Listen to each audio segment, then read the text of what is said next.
Hello, friends, and welcome to the Happy Half Hour. And I'm starting to give myself a complex and think we might need to change the name of the podcast or something because it's been less happy lately. That's true. Happiness is what you find in the world, Darin. Happiness is what you make it. The true treasure was the friends we made along the way or something. So anyway, in honor of that, in order to keep the vibes good, I will tell you, we got a special Happy Half Hour shout out this weekend. Mm-hmm. I was standing in the lobby of our hotel in Phoenix the other day, and a distinguished gentleman looks at me and says, "Darin Gant, why are you looking at me?" And I thought, oh, God, I'm going to have to fight or something here in the lobby of this hotel. As it turns out, it was certain Mr. Isaac Canales, the father of Panthers head coach Dave Canales, who is a big fan of the Happy Half Hour. So, Mr. Canales, thank you for joining us. And thank all of our Happy Half Hour family because that was a tough one yesterday. There's no getting around that. It was Panthers fall, 27-22 at Arizona. They are now 0-2. The news got even worse today because you put two starters in Rob Hunt and Austin Corbett on injured reserve. And what do they say on TV? Not great, Bob. Not great, Bob. And there are so many different parts of it, though, that you can look at when you look at the game, when you look at the comeback, when you look at all three phases sort of stepping up in the second half that are encouraging. But overall, Dave Canales preaches finish all the time. Yeah. Finish, finish, finish. And at the end of the day, they didn't finish on that last drive. That's going to be what they carry on into this next week, that thought. We can sit here, and I'm sure we will, and kind of look at the good, the bad, and all of it, and the encouraging that came out of it.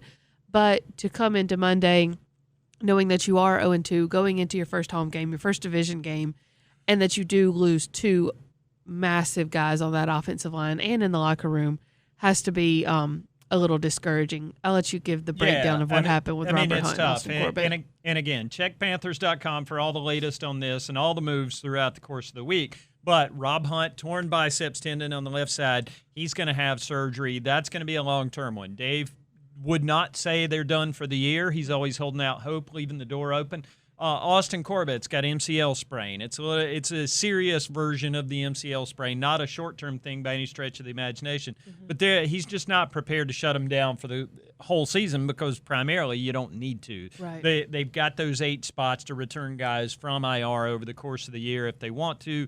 Jalen Coker's sitting there now. That's an opportunity in a couple of weeks. We'll see how that goes. But you just don't have to do that right now. But it's obviously a huge blow. I mean, Rob was the premier free agent signing of last offseason after giving up 65 sacks and Bryce having a really bad time of it his rookie year. They went out and spent a pile of money to get a big old Robert Hunt in here, and he came in and played great football. Not good football, but great football. That's why he went to the Pro Bowl for the first time last year. He's one of those elite guards, and they love their depth. I mean, they created this plan, and this was all very intentional to build a team a certain way. But when the quarterbacks got sacked a lot in 23, Dan Morgan comes in, spends a bunch of money fortifying that offensive line, both the front line and the backups, and now you've got this deep group for a reason. And you've got a guy in Chandler Zavala who you like. He's a former 4th-round pick, big physical guy. He's going to have an opportunity to settle in there and make that job his own. I mean, I think they've got a number of options. They could always plug Brady Christensen in. They've got other guys who can play in different spots, but Chan's got his opportunity to jump in there and make that thing his own at the moment. Yeah, and he's had the chance over the past year as well to study behind Rob Hunt and to kind of look at what he does and what he does well and how to translate that to his own game. This is why they brought back that entire offensive line room. That's right. Obviously, you don't wish it to come to this, and you especially don't wish it to come to this in week 2. But this is why you have that deep room. This is why it was so important, so vital to bring back that entire unit so that you don't have a repeat of 2023 where you have 13 different guards in there at some point. Is that right? That would be 8 different right guards, 7 different left guards over the course of the season. Some of them were the same guy who started on one side or the other. But there was a lot of dudes during 23. You're fortunate you didn't have to hang around and see all that much. Right. That would have been quite an adventure. I can't imagine. It sure was something. But also, with the MCL sprain, Austin Corbett's going on IR again. This man has terrible luck. There's really no other way to describe it. When you think about some of the things that's happened to him, the knee injuries, the biceps last year. I mean, it's just you feel terrible because we were able to do some cool stuff at Panthers.com a couple years ago. When he tore his ACL, Austin is a unique individual. I mean, he's got some degree of medical background. Told me he probably would have gone to med school if he hadn't realized he was really good at football. And so Nevada turned him into a public health major. And he told me when he tore his ACL the end of 22, he said, I knew something was up when I felt that valgus movement. And I said, I beg your pardon? And he started using medical words with me, and I realized he knew what he was talking about. So Austin volunteered basically to walk us through the ACL journey. So he and I spent a lot of time together in 23 talking through that rehab, all the steps along the way, what happened at every interval, going inside the training room, doing all that kind of stuff. And it was really neat content, but it was an insight into how much effort this guy put into getting back on the field and all the support staff that surrounded him, from the athletic trainers, nutritionists. Everybody in the building lays hands on these guys when they're coming back from injuries. So it was quite a journey, and I got to know Austin at a different level through that. So seeing him go through this is hard because this is a guy who all he wants to do is play football for the Carolina Panthers. I mean, he said it last night in the locker room. And, kids, if you're listening, earmuffs, it's really not that bad. But Austin was talking about the injury, and he said, football sucks. I love it. And that's kind of where he is, because here's a guy who's in a lot of pain, knowing he's looking at another rehab now and trying to figure out how to get himself back on the field. Right. And the other part of that, too, is now you have Robert Hunt going through the same thing. Guy that came in, like you said, played great football last year. He was not only such a stalwart on that line, he was a pillar in that locker room. He had endeared himself to the locker room, to the fan base, to the coaches very, very quickly, and was able to kind of help set the tone a lot of days at practice and games, off days, so on and so forth, to the point that Dave Canales told us today that he immediately, he's like, I immediately went to Robert and to Austin and was like, I'm going to need you guys around. Yeah. This is going to be hard. This is going to be tough. This is going to be a long run. For Austin, the mental part of it's got to be tough to just go through it again. But these are guys that can still affect the game in such a huge way just by being there. Yeah. And I wouldn't be surprised if we see both of them stick around just at the bequest of their coach and at knowing that their teammates might need them. Rob has a big, wonderful spirit. I've gotten a kick out of seeing him, watching him do his job. One of my favorite things I've ever seen Rob Hunt do, besides obliterate guys on the defensive line, which is what he's really good at. There was a scene this summer in OTAs where a couple guys bowed up on each other, acted like they wanted to fight. Like Isaac Canales walked up to him in the lobby of a hotel or something. But when these two guys got salty, Rob jumped between them and just started dancing. Please don't try to dance. And thank goodness for this table that you can't see Matt, what he's my dancing hips, over here. what my hips are doing below the table here. But they do not lie, by the way. But Rob just has that ability to keep things light while knowing it's very serious stuff. And he was like, listen, this is hard. This job is hard. It takes a lot. And he knows what it takes now, or is going to find out what it takes to stay out there. And he's like, you got to have fun with it, too. So Rob has that buoyant spirit that enables them to, kind of jump up and recover quickly from things. I mean, he's got the right attitude for this kind of thing. So, Chandler Zavala will start at right guard for the next little bit. Cade Mays jumps in at center, and that's something we're familiar with too. I mean, last year, second half of the season, when Austin did have his injury, Cade jumped in after being away for a moment. He was on the Giants practice squad after getting waived here initially in the cuts to 53. He comes back for Germany and ends up starting second half of the year at center when they played really well. So Austin's a very capable guy. That's the benefit of that depth. I mean, it's just, what did I say? Austin. Did I say Austin? Cade. All those guys look alike to me. No. Cade jumped in and played really good football. And again, all of this depth was on purpose. So re-signing a Cade Mays wasn't something a lot of people may have necessarily anticipated this offseason, but they knew it was important to have that kind of layered in so that if they find themselves in this spot, which they do in week 2, now you've got a good plan B. And it's and this is not in any way at all to diminish Austin's contributions and how good he is. But Cade is someone that we know Bryce is very comfortable with because that's really who Bryce played with last year. Bryce played the first 2 games with Austin, but those games were, we know how those went last year. Right. was set down. Andy played with Austin really until Austin was hurt right around the same time Bryce came back in. Yep. And so those two didn't have a ton of reps together. Bryce and Cade have a lot of experience together at this point. And so, I don't think there's any drop-off or anything. It'll help Bryce a lot to have somebody that he already knows is very comfortable with kind of stepping back in there. Yeah, no doubt.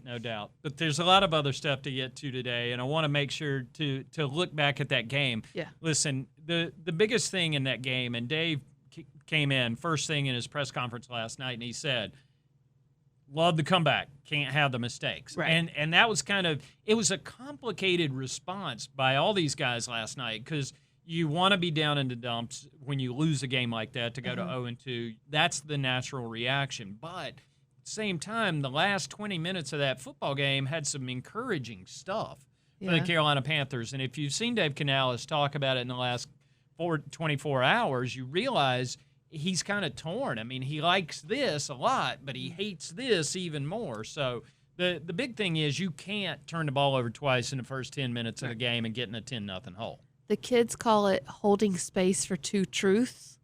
Holding space for two truths. We are holding space for two truths down. here. The truth of, hey, that was a really impressive fight and comeback. And to be down 27-3 midway through the third quarter, a lot of teams could have folded. A lot of teams would have folded. To have enough moxie to come back and be in a position to try to win the game at the end, that's encouraging.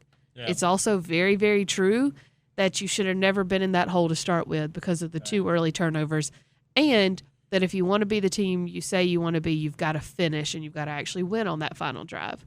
So holding space for two truths here on this Monday afternoon. Those parking spaces are different. That one space is like one of them compact spots. The other one's for the big SUV. But I got my spot in it. We got back late last night. There were very few parking spots left in my apartment. I fit into a compact spot. When you want to, you make it happen. Nailed it. I respect your resilience. Yeah. There was a lot happening yesterday. I mean, truly, I think it's one of those things that'll get lost to the sands of time. But the Carolina Panthers did come back, score 3 unanswered touchdowns. They were down 27-3, and I think defenses play with a different liberty sometimes when they've got that kind of padding. But there was some cool football in there in the midst, and I think one of the really kind of landmark moments for me out of that game was that onside kick. Yes. I think one of the more impressive things about it, first of all, since the rules changed for the onside kicks last year, I think a total of 3 were recovered last season, and I'm not sure about what we've gotten through 2 weeks so far this season. I don't think one was recovered in week 1. I haven't checked the data around the league, but I went to J.J. Jansen, ball knower of special teams. Right. And I went to him last night in the locker room, and I said, hey, I know you don't have your spreadsheets with all your data in front of you. Recovering onside kick, what's the percentage of that? And he just looked at me without blinking and went, 6%. And we looked, over the last 3 years, it was a 5.4% play, and it's trended up a little bit. I mean, it's a tough conversion anyway. Once they made you declare, I mean, now the rules are, last year you could only do it in the fourth quarter. Now you can do it anytime you're trailing. But you still have to declare. You still have to declare. I mean, the situation was obvious when the Panthers were doing it that they were going to do it, but you've still got to do a lot of stuff right in a little bit of time. Yeah. Sam Martin's got to hit that weird spinning, bouncing ball. It's got to hit somebody on the red team. Yep. Somebody on the blue team's got to jump upon it. Right. And if he secures it, cool. But if it squirts out of him when the pile jumps on top of Claude and Cheryl's, Damani Richardson's got to be running the ball to get on top of it. So and you've got to make sure it goes the right distance. And sometimes onside kicks are a little bit about being lucky. No doubt. The one yesterday was executed perfectly. Yep. That was not necessarily luck. That was just really good execution. And Claude and Cherilus, if you don't know the name, you should. Claude's an incredible human being. We like Claude an awful lot here at the Happy Half Hour, but he's also really good at playing special teams, and he's kind of become one of those guys in that unit amidst a lot of turnover there. And Claude said, listen, we rep this every week, or we practice it every week. We don't rep it a ton. Yeah. We don't get a lot of opportunities in practice to really dig into onside kick execution. So you have to know what you're supposed to do, and a lot of it is want to. A lot of it is running to the ball and having 11 dudes going to the ball so that when Claude comes over the top, lands on it, it squirts out. Damani's right there to get on top of it. Damani did tell Lathan Ransom when they were getting ready to go out there, he said, I'm about to get this kick. and Lathan said, he got it. He was right. Rock on, brother. Yeah. So, and Dave Canales mentioned this today, again, holding space for two truths. The encouraging part of yesterday was that comeback took all three phases of the team. And, it was the offense scoring 3 unanswered touchdowns. It was the defense getting the turnover, forcing a 3-and-out, and the special teams getting the onside kick. And so that, again, if you're finding encouraging things and silver linings, that's something you can take forward to be like, hey, when everybody does their job and everybody does their part, look at what we can do. Yeah, no doubt. There were a couple other things. I mean, and again, this is not about excusing or making excuses for. That was a bad L. But there were a couple other things that I think stood out to me that you kind of grab onto and want to see if it continues to develop.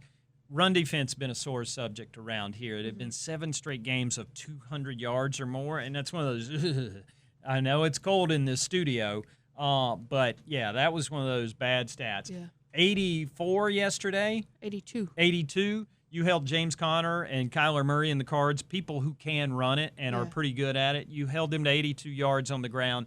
That's good work. I mean, that's where the Carolina Panthers need to get to on defense. We talked all offseason about how you didn't have to go from bottom of the league to top of the league. Get to the middle.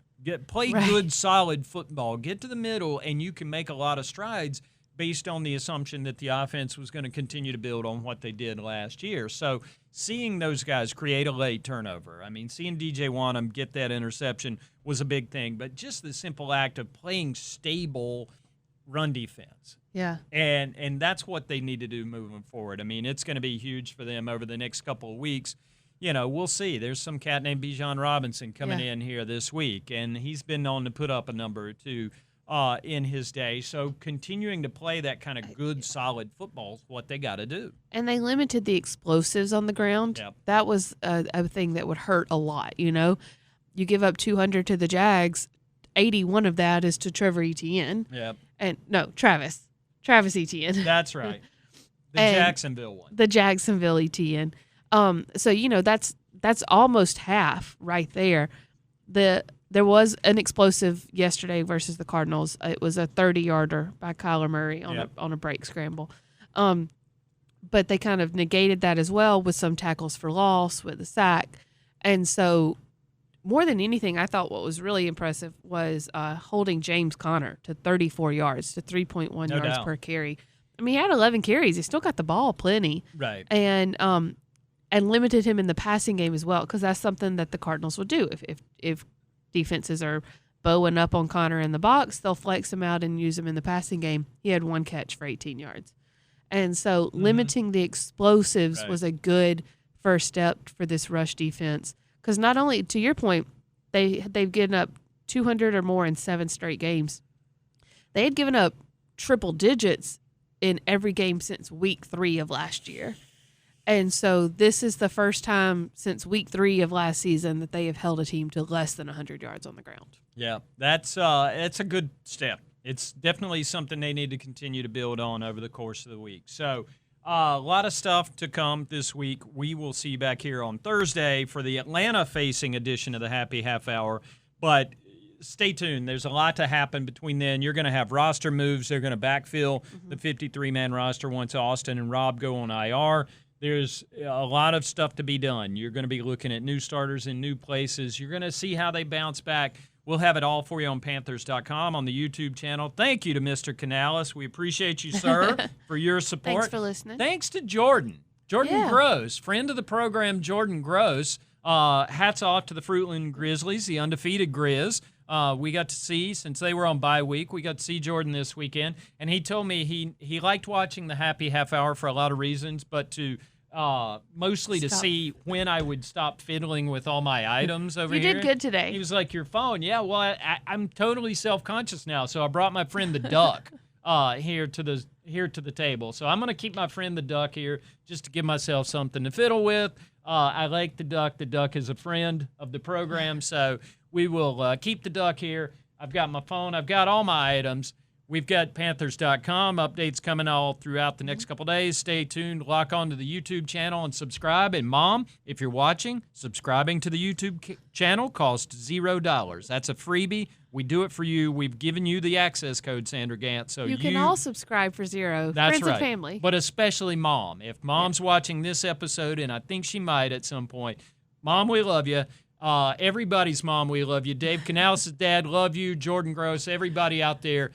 Let's see what happens the rest of this week. We'll see you on Thursday on the next Happy Half Hour.